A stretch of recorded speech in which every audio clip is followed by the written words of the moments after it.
नमस्कार, मी संजीवनी कदम मालवणी फूड या YouTube channel मध्ये तुमचं स्वागत असा। आज मी तुमका दाखवणार आहे गोजडी कशी साफ करायची ती आणि बनवून पण दाखवणार आहे। मग चला सुरुवात करूया। ही बघा बकऱ्याची गोजडी ही अशी असता, ही बघा अशी, पण ही चाऱ्याची घाण असता, बाकी त्याका काय दुसरी घाण नसता। आणि ह्यो त्याचो ना बॉल असता घाणीचो, म्हणजे चाऱ्याचीच घाण असता। तर ती सूर्यना ना अशी कापून घ्यायची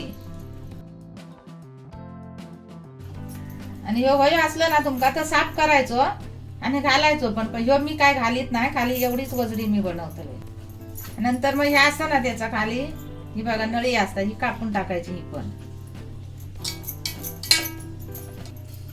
परत अक्कीच धुवायची ती, मग खाली ह्या बाजू काय खराब होऊ नको ना म्हणून। बघा अशी नळाखाली आहे ना धुवून घ्यायची, भांड्यातच घ्यायची ती धुवून। हे बघा अशी एकदम पांढरी धोप अशी करून घ्यायची, ही बघा अशी साफ। नंतर ही बघा बाहेरून पण आणि ही बाहेरच्या अंगाने आणि आतमध्ये अशी। नंतर मग ना त्याचे तुकडे करायचे असे बारीक बारीक, हे बघा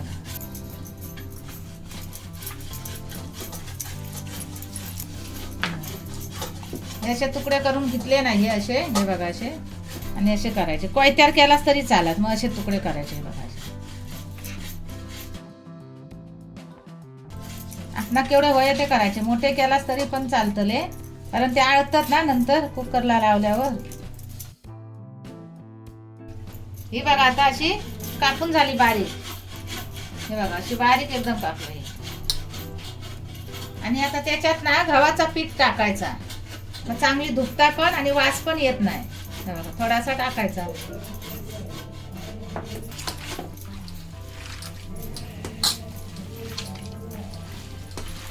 हे बघा आता गव्हाचा पीठ लावलेला 5 मिनिटांनी, आणि आता जास्त पाण्यात 5 ते 6 वेळा धुवून घ्यायचा। याचा नळाखाली ठेवायचा नाही, हे बघा असं।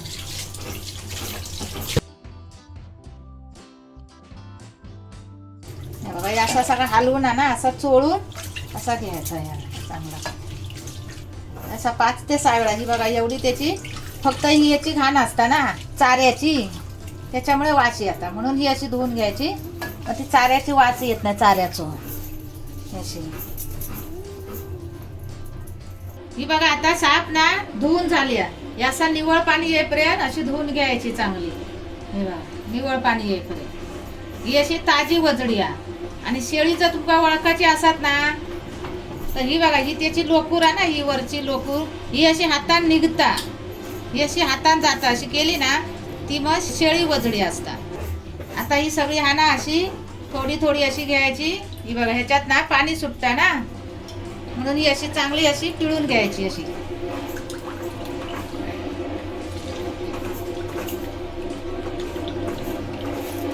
ही बघा ही अशी सुकी करून घ्यायची।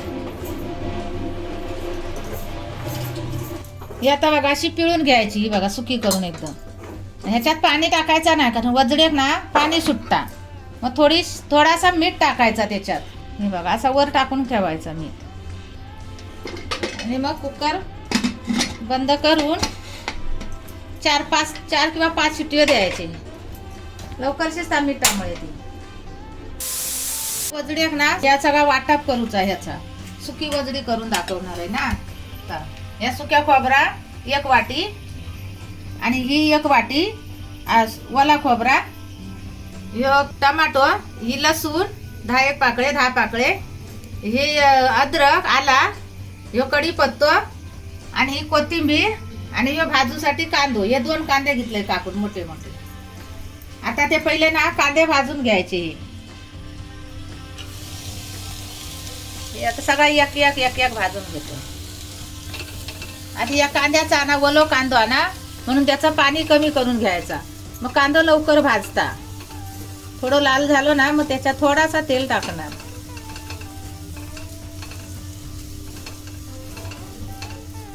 हे बघा आता बिना तेलाशिवाय एवढं कांदा भाजा नाही, एवढं थोडंसं लाल व्हायपर्यंत हे भाजून घ्यायचं असं। नंतर मग त्याच्यात तेल टाकायचा, एकदम थोडा 1 चमच अर्धा चमचच टाकतं, या बघा एवढा। त्या वजड्यात ना तेल सुटता ना, म्हणून मी जास्त तेल नाही वाटपत भाजूक टाकीत आहे.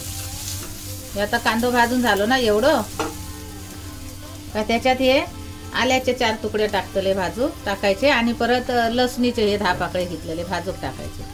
वायच होलपव टाकायचे. हे बघा हे आता कांदो असो भाजून घेतला. एवढंच भाजायचं, एकदम पण करपवायचं नाही आणि जास्त पण नाही, असं मध्यमच भाजायचं.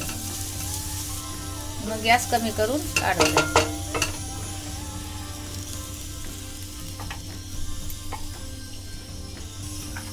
आता ह्या सुक्या खोबरा आपण थोडासाच भाजा, ह्याच्यात तेल नाही टाकायचा कारण ह्याच्यात तेल असता ना खोबऱ्या, म्हणून तेल नाही टाकायचा. ह्या बघा ह्या सुक्या होतीला ना असा थोडासा, मग त्याच्यात वाला खोबरा टाकायचा. ह्याचा तेल असा ह्याच्या तेलाक लागून ह्या पण भाजन येतात.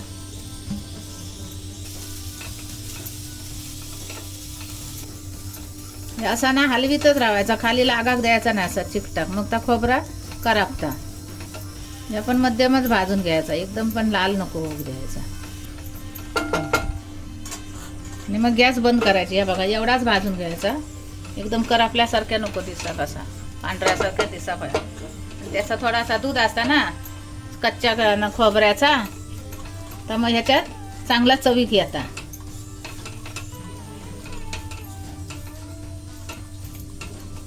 आता सगळा ना वाटूक टाकायचं. हे बघा आलं, लसूण आणि कांदो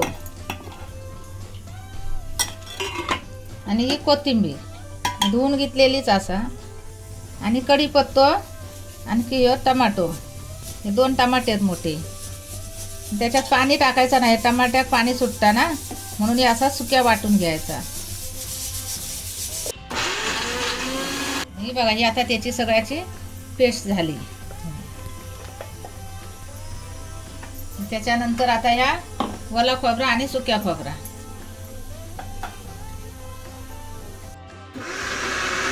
ह्या आता सुक्या वाला खोबऱ्याचा वाटप आहे. आता सगळा वाटप सगळा तयार झाला. आता ही फोडण्याक सुरुवात करूया. पहिलो कांदो,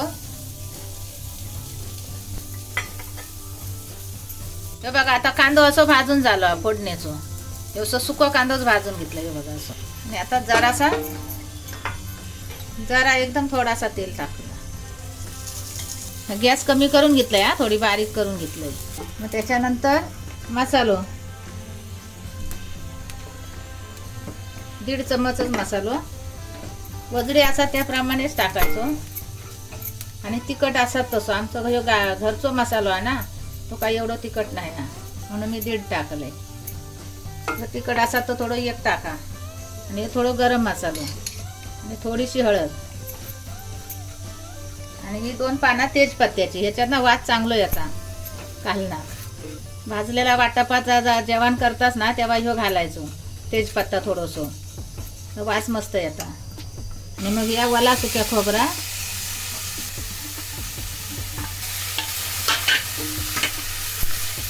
सगळा असा परतून घ्यायचा एकजीव करून. असं चांगला परतून घ्यायचा. त्याच्यानंतर आता उकडलेली वजडी बघा. आता ही बघा उकडलेली वजडी, 5 शिट्टी दिलंय. ही बघा अशी एकदम नरम झाली. बघा 5 शिट्टीवर ही एवढी नरम झाली. आता ती ह्याच्यात टाकायची फोडणी.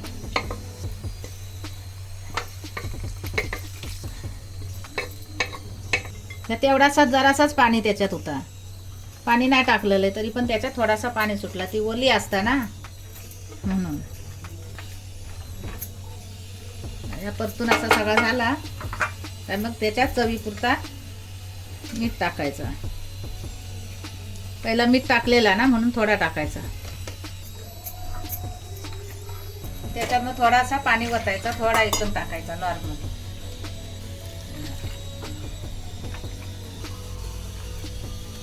आणि मग असा झाकण ठेवून 10-15 मिनिटात शिजाक द्यायचं.